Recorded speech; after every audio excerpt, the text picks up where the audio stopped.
Hello, and welcome January 27th, 2019 to everybody here at 4 o'clock Pacific, 7 o'clock Eastern, all time zones in between, and all time zones around the world.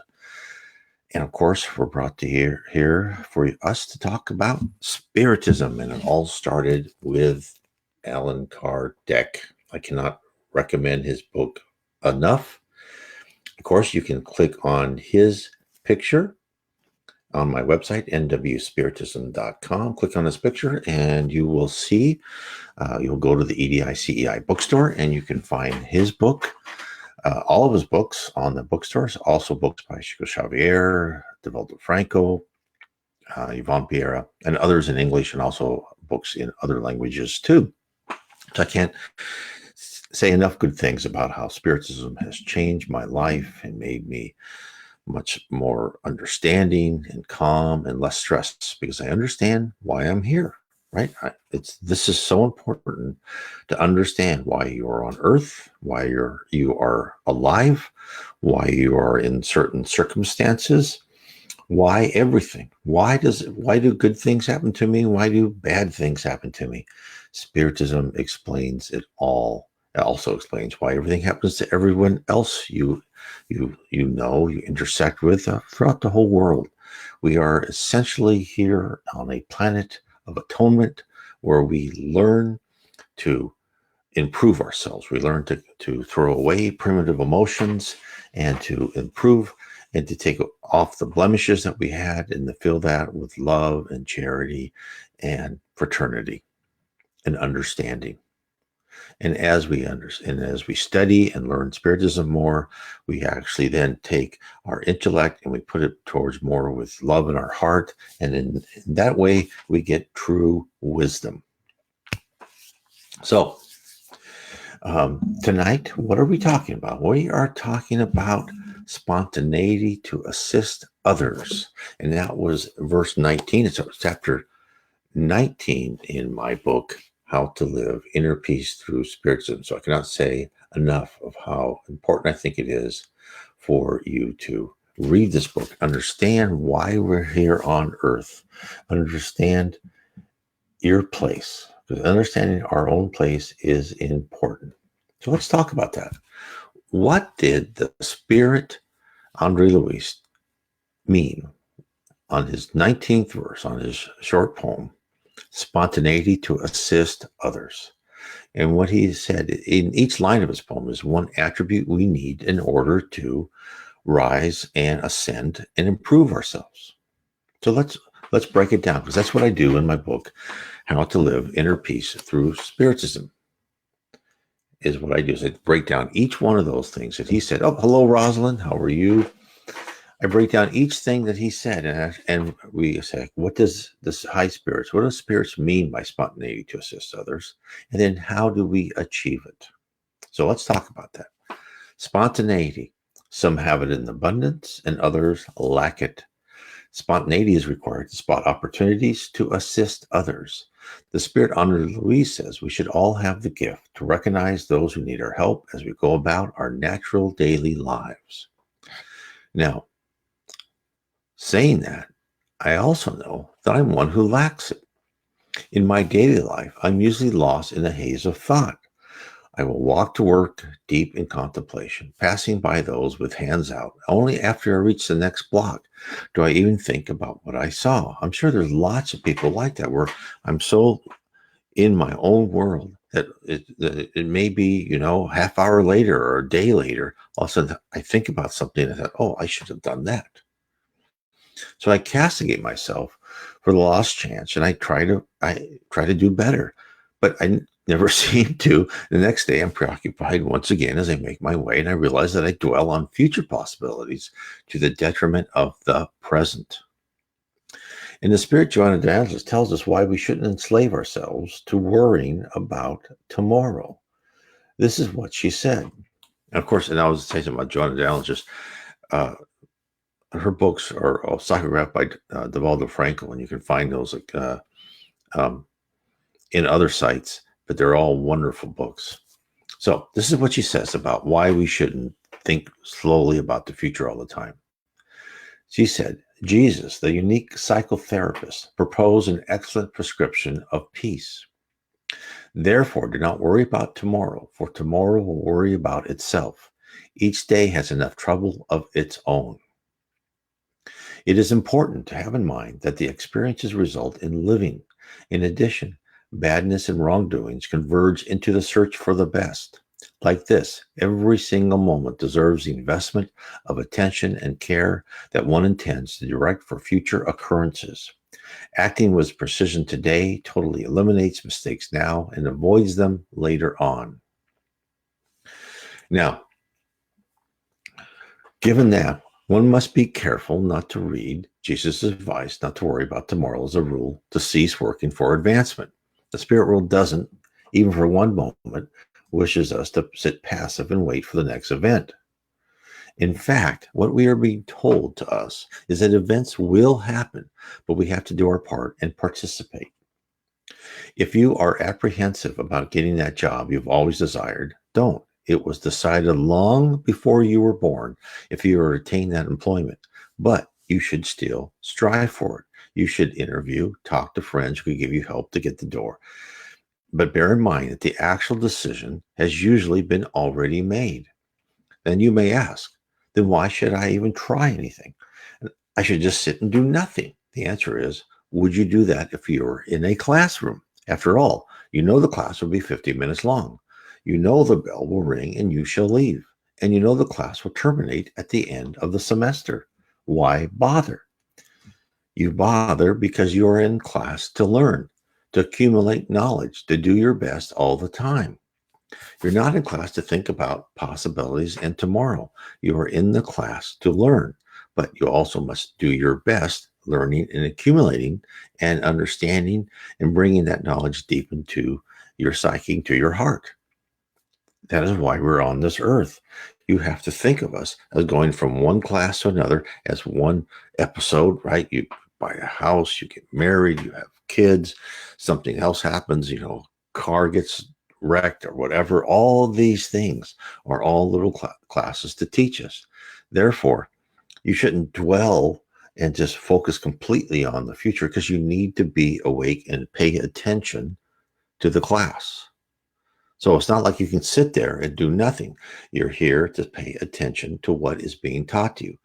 Just all the circumstances around us, what we hear, what we see. And this is why I'm so against, this new culture where you can't say anything or in these safe spaces. No, when they say that you need safe spaces, it means that you can go away from the class. You don't have to be in the class. No, you have to be in a class. You have to listen to people with maybe good ideas, stupid ideas, different ideas, but you must listen to them and learn to filter them through your conscience.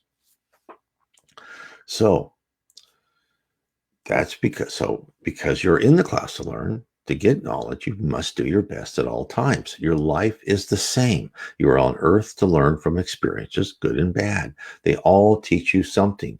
Each episode in your life is one more lesson. Therefore, as you tell your children, pay attention. When Joanna says acting with precision today, she is telling us the other important rule for living on earth. While we shouldn't overthink future events, we should concentrate on improving our character. Acting with precision implies a conscience that is paramount. We don't make decisions without checking it first. Any choice which causes alarm bells to go off into our body, a feeling of stress or disharmony, should be reconsidered. Joanna points out that we should instill habits in our mind to always attempt to do better, to love better. She knows this is a constant battle with all of our primitive emotions stored up from previous lives. This is what she says. It is not sufficient, therefore, to wish for this or that conquest. It is indispensable to insist and persevere so that the power of the unusual idea predominates those above that were previously stored, commanding the events. So hence, what's she saying? It is the dedication and repetition to instill higher ideals into the wiring of your conscience. This is our real work. I'll say it again. You must dedicate yourself to put in these higher ideas, these higher emotions, love, charity, fraternity, honesty, into your mind. So these were always your first go-to actions. You listen to your conscience. Events will occur, but it is entirely up to you to grow from them. It is your decision to make a real change in your outlook and attitude. The spirit world isn't going to force you to become a nicer person. It's entirely your choice. But they're going to give you times and trials and tribulations and drama and ecstasy and all these sort of things to put you, just like they do, with putting kids in different circumstances, to put you in areas where you can think, maybe I should be this way. And sometimes the lesson is extremely difficult. So that's why you need to be aware in the present. And therefore, as I walk to work, I need to think instead of concentrating about the places I want to go on vacation or how to get the raise I desire, I should tell myself to radiate love to those I pass by. I should think with kindness about those I dismissed yesterday. I should be constructing a new attitude of benevolence.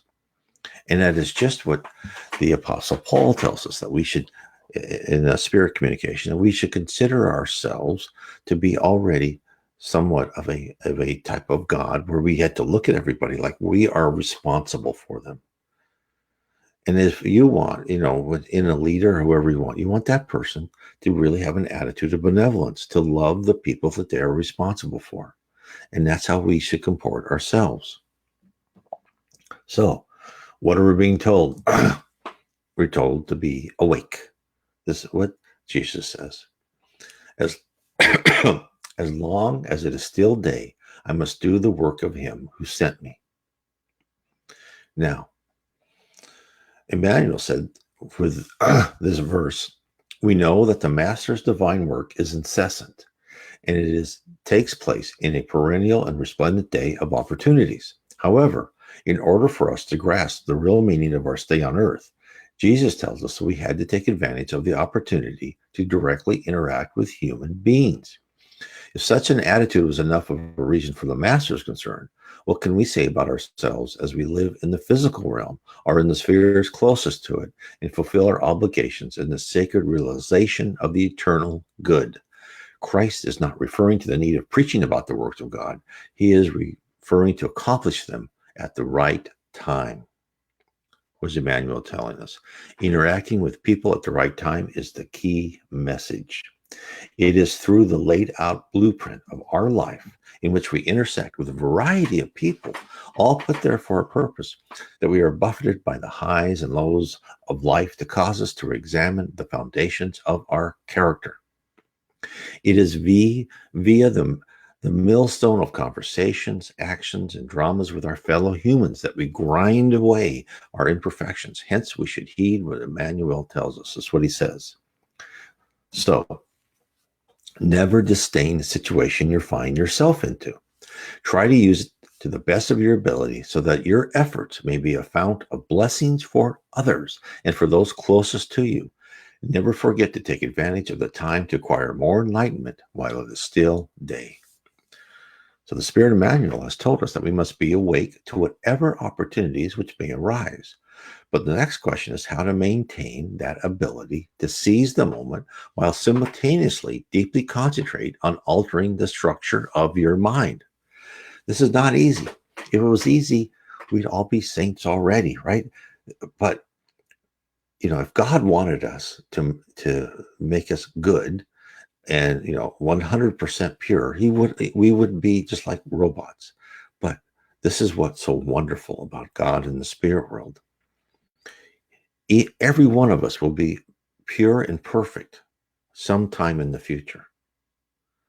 But all of us will be in our unique personality. This is why the whole world is full of chaos. This is why we go through this. If we were just like worker ants, right, or worker bees, and we just lived and worked and did and followed orders, then, we'd all be perfect, but we wouldn't be us. This is what we should rejoice in. And that's why we should know that we're given these times. They're for a purpose. It's to keep our personality and improve our character, but to make us our own unique, little module, little human, little spirit and soul, but also make us more and more powerful as we go up from one level of heaven to another. So, the Spirit Joanna in the book, Times of Health and Conscientiousness, provides the structure to make progress. This is what she says, and she always says these, she's marvelous in this stuff. The mind's function is to think. The habit of thinking expands the potential to discern. The mind is capable of using reason to recognize its own errors and correct them. Laziness regarding thinking is responsible for limiting one's discernment, one's reason. Conforming to narrow and superficial analysis of life and its manifestations, individuals remain at a lower stage, squandering time and opportunity. The endeavor to maintain attention, which observes, concentration, which assimilates, and deep reflection, which completes the psychophysical balance, becomes the bridge of the union between the surface conscious and the deep self, thus unifying the activities of the two brain hemispheres, which become harmonized and develop in tandem. The repetition of acts generate habits, and these become memories that begin to function automatically. If you choose mental habits of discernment for what is correct, you will act with confidence, and those memories will function automatically, maturing you intellectually and emotionally. And this behavior will give you self-awareness, oneness with your deep self. So, as usual with Joanna, she tells us so much in succinct writing.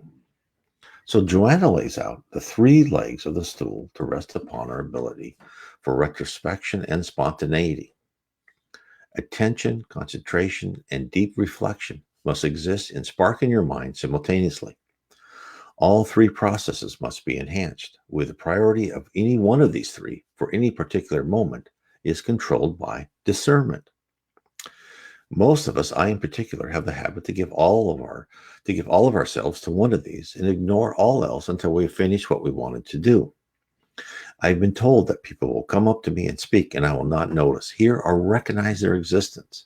Or even more rude on my part is to make eye contact, but ignore everything that is said.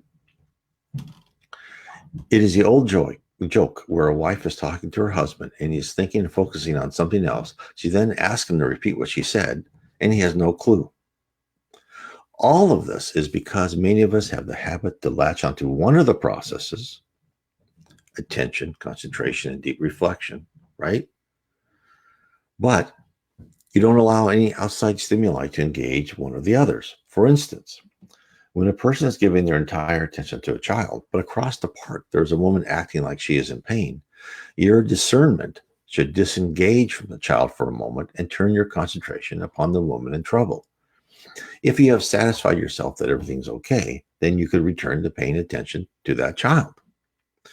I believe most of us are masters at any one of the processes at any one time: attention, concentration, and deep reflection.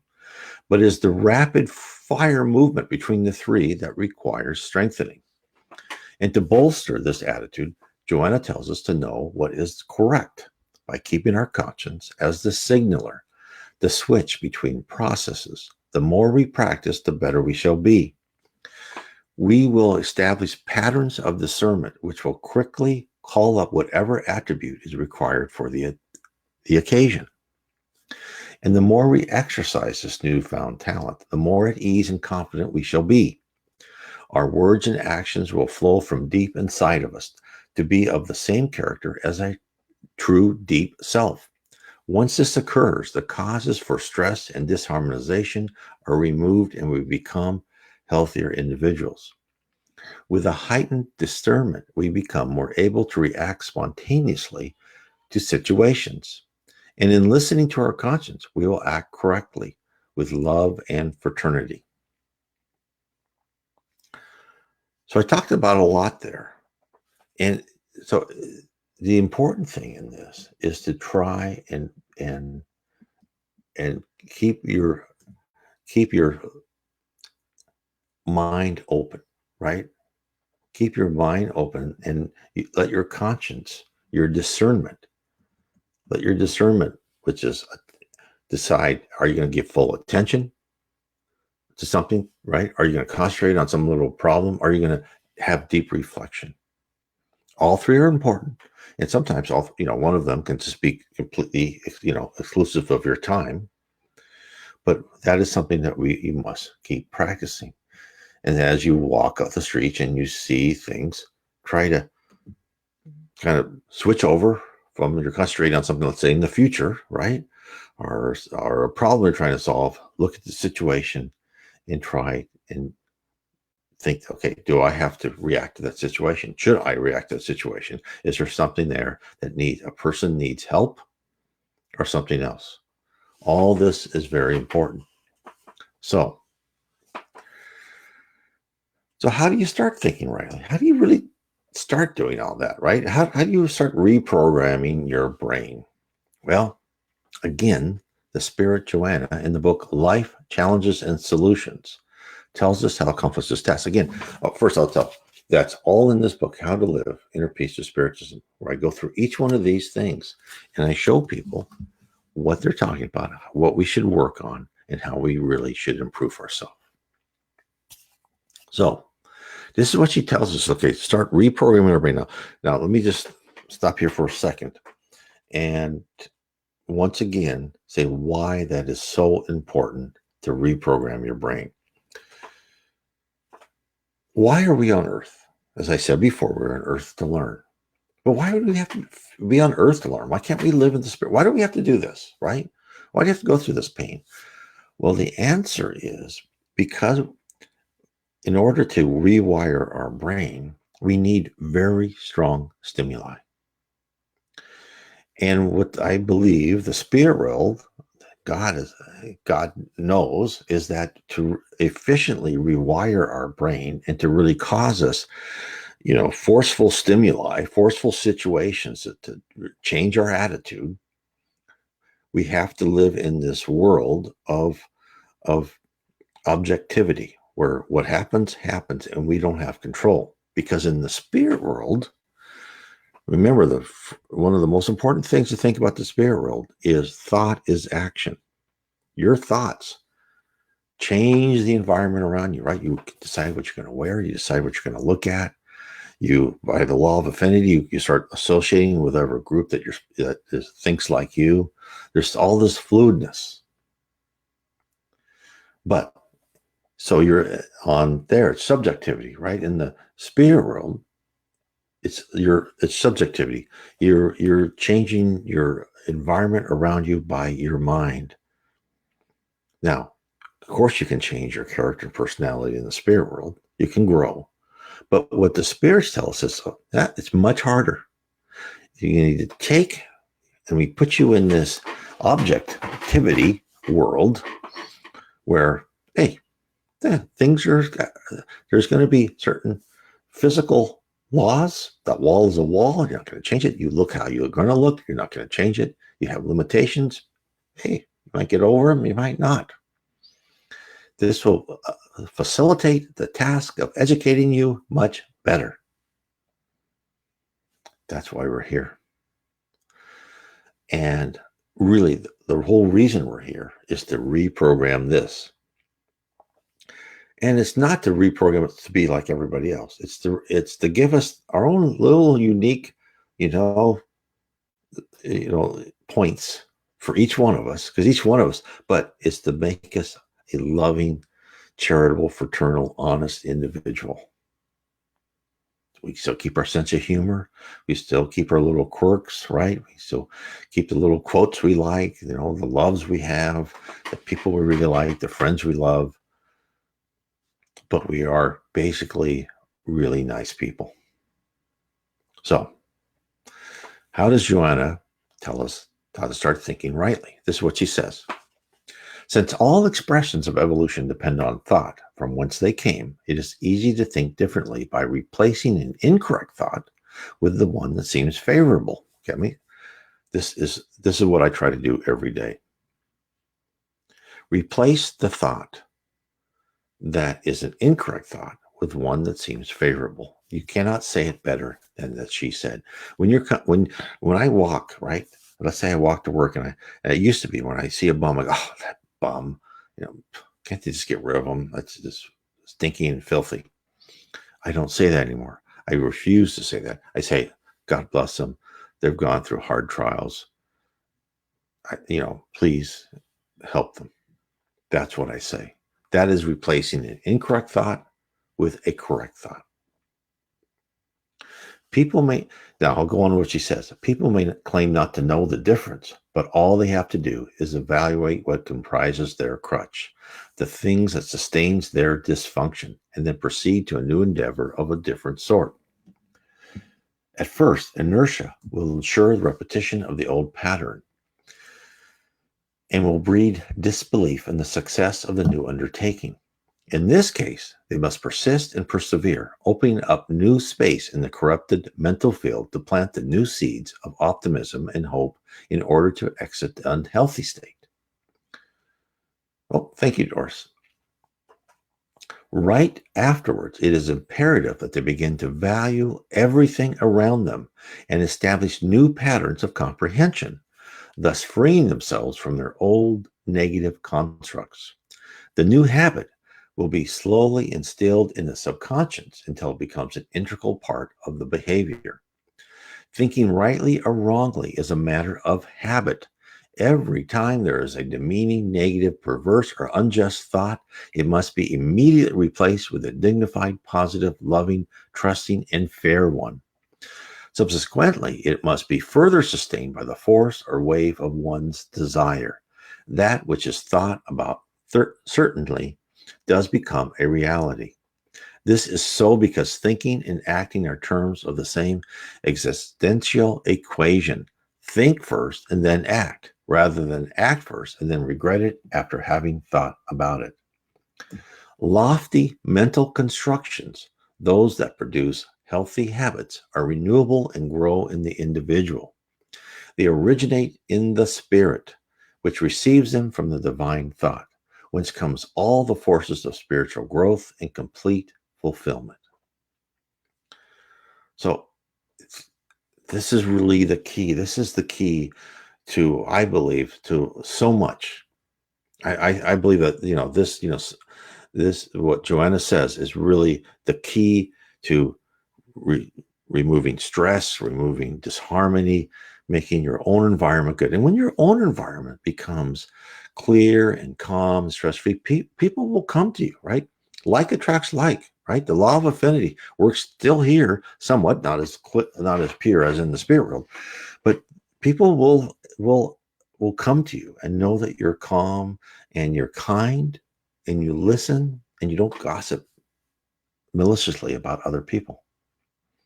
It changes. It changed me. I am changing. I'm not where I want to be, of course, but it is changing me. I am so much more happier. I don't need, I don't obsessed over that new car or or whatever, right? It's like, if I have it, I have it. If I want to save for it, I'll save for it. If something happens that I can't do it, no big deal. I'm only here on this earth for a very short time, and I'll be back to the spirit world. The main thing to bring with me is to really reprogram this. That's the only thing I'm going to take with me, right? Is that character. All your memories and thoughts, they're all recorded. You'll remember everything when you go back. When you get rid of your physical body, you'll remember everything. But the only thing that will change, right, is your character and personality. So Joanne is not only illustrating the path to alter our mindset, she is also revealing the method for true spiritual ascension. Spiritism notifies us that we are who we were on earth when we pass over from the physical to the spirit universe. Hence, while our bodies and possessions are separated from us, we still retain our mind, our character, our memories, and our personality, as I said before. Remember, and I keep coming back to this, in the spirit realm, thought is action.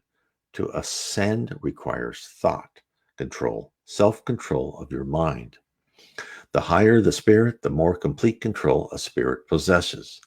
As a spirit rises, the more power of creation with their mind.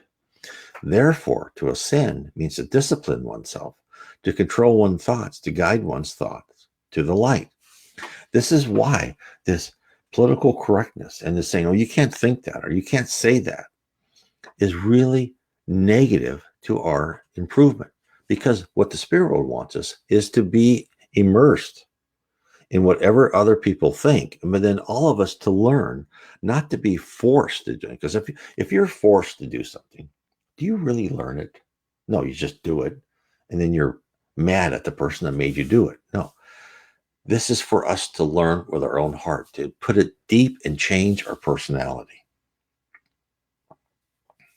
That's why we need to discipline ourselves. So as you attempt to make fundamental changes to your thought patterns, the spirit world will notice your endeavors. I promise this. When it's like a teacher seeing a student is struggling, maybe not doing very well, but their attitude is like, I really want to learn. That teacher will help all they can. And the spirit world is the same. As you prove yourself resilient and persist in the face of obstacles, gossip from friends, social pressure to fit in, etc., your guardian spirit will send you power to resist temptation and bolster your willpower to continue your progress. Do not, for one moment, underestimate the close proximity of the spirit realm. Your mentor spirits are ever alert of your activities, and like good professors everywhere, when they detect positive behavior, they desire to reinforce it. I can't stress this enough. We are always watched, right? We are always noticed. And, as like parents with children, when they see these children making mistakes, they don't hate them for it. They just know they have to make mistakes, but they'll learn through doing, right? Everyone who's a parent knows you can tell your child 50 times, don't do that, don't do that, don't do that. And yet, until they do it and maybe burn their hand, like lighting a match or something like that, then they'll, now I learn, right? We're the same way. And, hopefully as we get older and more mature, we can actually listen to someone and say, oh, okay, yeah, that's not a good idea. But even then, it's not easy, is it? So that's why. And then, as I've talked many times before, always stay in tune with the spirit world. They will help you. Pray in the morning or pray, just a couple 30 seconds or a minute, whatever.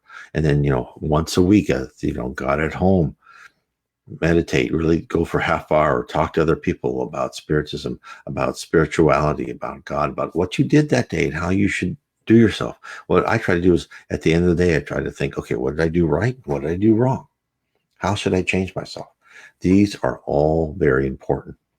So now, as I was saying before, spontaneity to help others, we also have to be awake, right? We have to be awake to see what the spirit world is trying to teach us at that moment. Because how many of us have been in class and we just zoned out and we go, huh? When the teacher asks us a question, I know I have many times. But so once we begin to follow Joanna's advice and march with vigor towards attention, concentration, and deep reflection, by rewiring our brains through the elimination of negative attributes and instilling positive feelings, we shall awaken. Being awake means a mind that is active and listening, able to discern what is the truth, even in a sea of counterproductive propaganda. Joanna tells us the needs to be alert, is what she says. Humankind in general lives in a sleep state, in lethargy, and that is why people suffer the worst sickness possible, ignorance of themselves, their destiny, and the meaning of their existence. Comfortable with their situation, people may complain, but they almost do nothing to change society's ills that are often characteristic of themselves as well. Due to their masochistic need to inspire pity, they bemoan themselves. They yield to circumstances out of self-indulgence and make no real effort to overcome any obstacle that may pose a threat or hindrance to their progress. Unconsciousness prevails in the modern world because it gives into immediate gratification with no follow-up plan for attaining liberating emotions. Thus, society is divided into surreptitious, mutually hostile groups that grow further apart each day, whereas they should work together to eliminate separatist barriers and become aware of their infinite potential for self-realization and spiritual awakening. But the moment invariably arrives when individuals are induced to either awaken or remain dead to reality.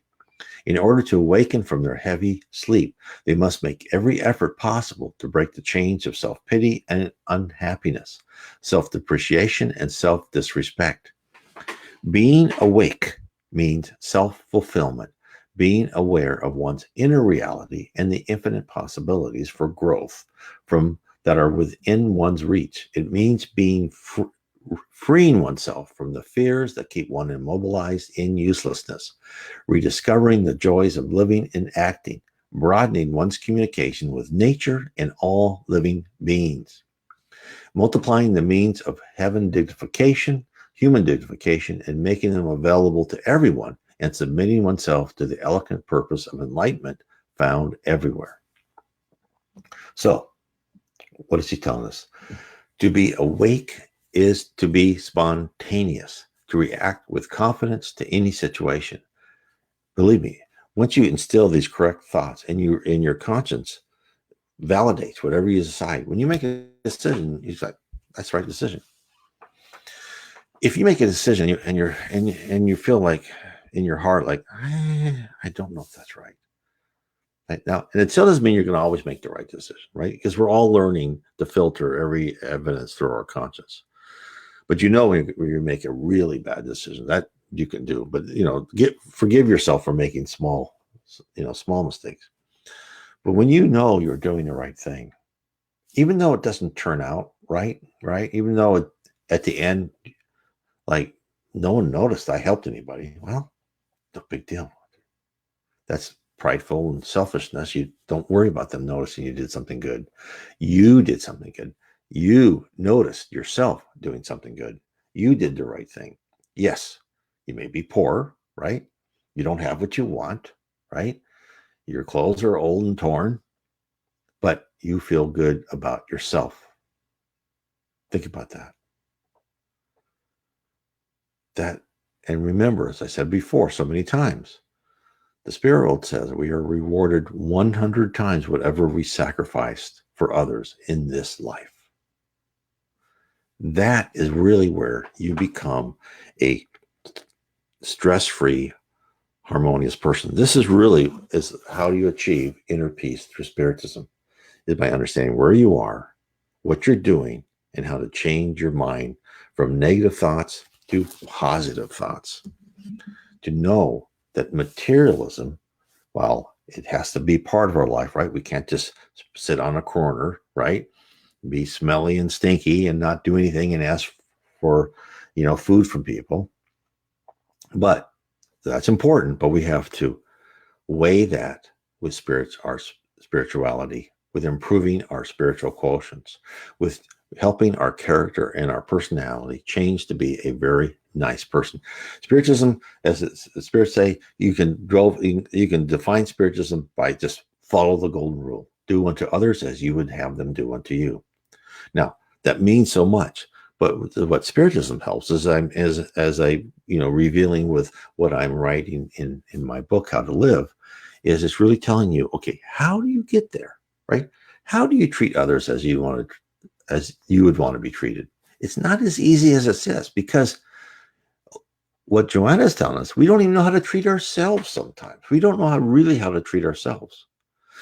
And what we really need to treat ourselves is to analyze clearly what we are, where we're going, put that against our conscience. That conscience is given to us, all humans, by God. Everyone has a conscience, no matter, when people think they're a psychopath, well, they're just really good at not obeying their conscience. They are primitive spirits who have not connected that yet. They will. No one's a psychopath in their own, immortal journey. Maybe for some lives or two as we see it, but it's not going to be there forever. So, as just know your reaction will be tinted with love and kindness, because you're via your self inspection, you realize that love is the path to the higher levels of heaven, the way to the light. Joanna helps to draw our attention to those in need. Invariably, they will be the people asleep, full of self-pity and unhappiness, with no understanding how to break free of the materialistic bonds that tie them to their current circumstances.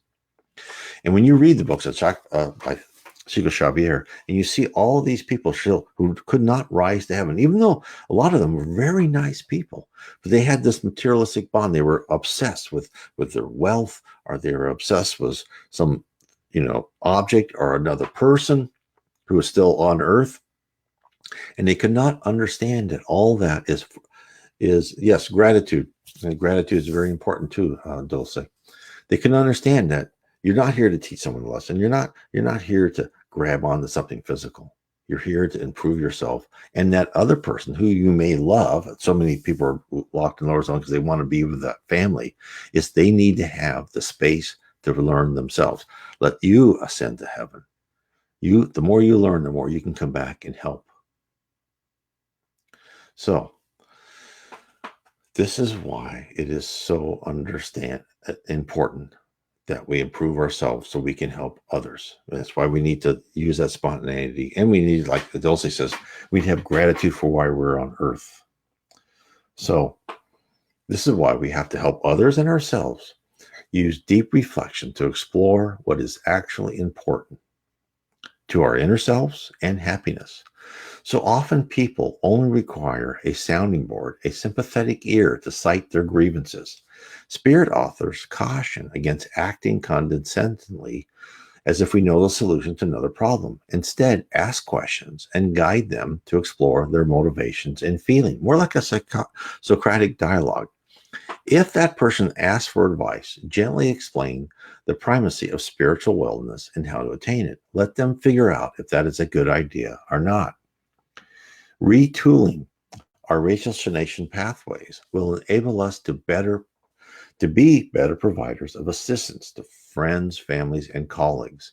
In addition, our inner selves will be improved and readier to enter heaven to work productively, Productively, I should say. The Spiritist doctrine, brought to you and continually updated by spirits, is there to simply light the path to your spiritual enhancements. By revealing the purpose in life, it lets you determine if and how you will either facilitate your ascendancy or hinder it. You and your free will always be in charge. So I'm going to end this talk with a story from Chico Xavier when he was talking to the spirit of his mother after her sister died. Chico was as many people know, was a famous spiritist medium in Brazil, but his sister was a devout Catholic her entire life. Chico's mother told him that she told her daughter to rest after she passed away, after her arduous transformation from physical life to spirit life, that she should take some time to rest in a celestial community designed to help Catholics re-enter heavenly life. The spirit world is always trying to make this transition easy for people, if they've, led a relatively decent and valuable life.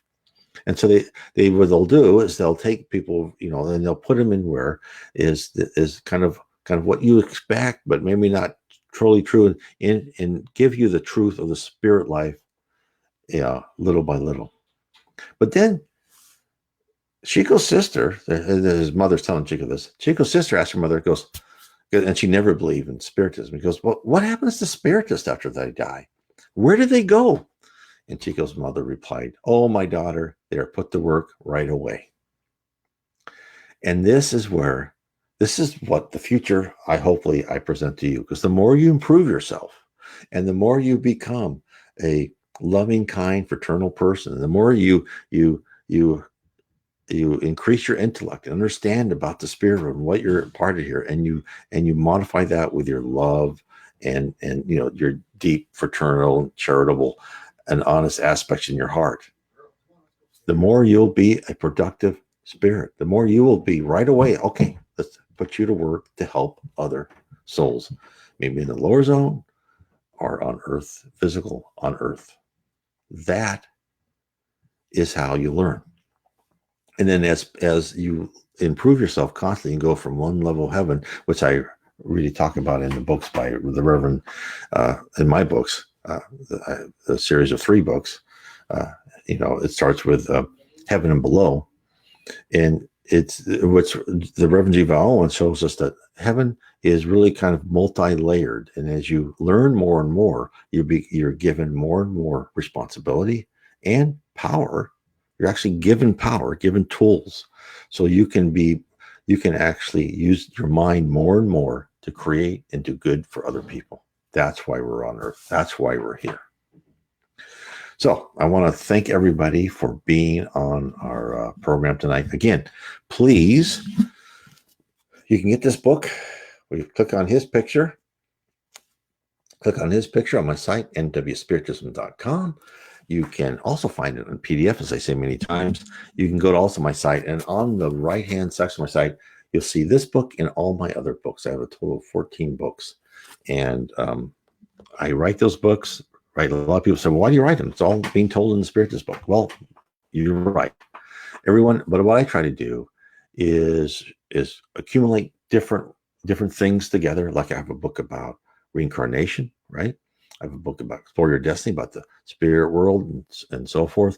I have a book, Problem and the Solution, where it talks about things are happening to you for a reason. The 7 tenets of Spiritism kind of goes, what are the main tenets of Spiritism? How they have affected my life. So it's all how you learn, right? You don't have to read mine. You don't have to read the Allan Kardec's book. Maybe Shigel's book gives you all you need, but keep exploring, see what works for you, see what helps you give the content. And as you read these things, reach out to other people, tell them about, if they're open, right? We're not kinds that sits on the street corner and say, oh, you need to listen to us or you're going to go to, where. No, we just have information. You kind of look when people are open to it and you kind of bring up the subject. If they listen, they listen. Or you give them a book, say, read this if you like. If not, that's okay. It's all about free will. There is no eternal hell. If someone's really bad, they'll be there for a while in that kind of the dark abyss, but they will eventually grow too. There's no last chance for anyone. What there is their opportunity to grow and be better and improve faster than you ordinarily would if you start thinking about your spiritual quotient, your spiritual maturity. So I want to thank everybody for being here tonight. Please share this video, tell people about Kardec Facebook, tell people about Spiritism, the spirit world around us on Facebook, tell people about my site, nwspiritism.com. Give people the opportunity to learn what the universe is, the true universe, to learn why we're here on earth. I want to thank everybody for being with me tonight, and God bless everybody. God bless you.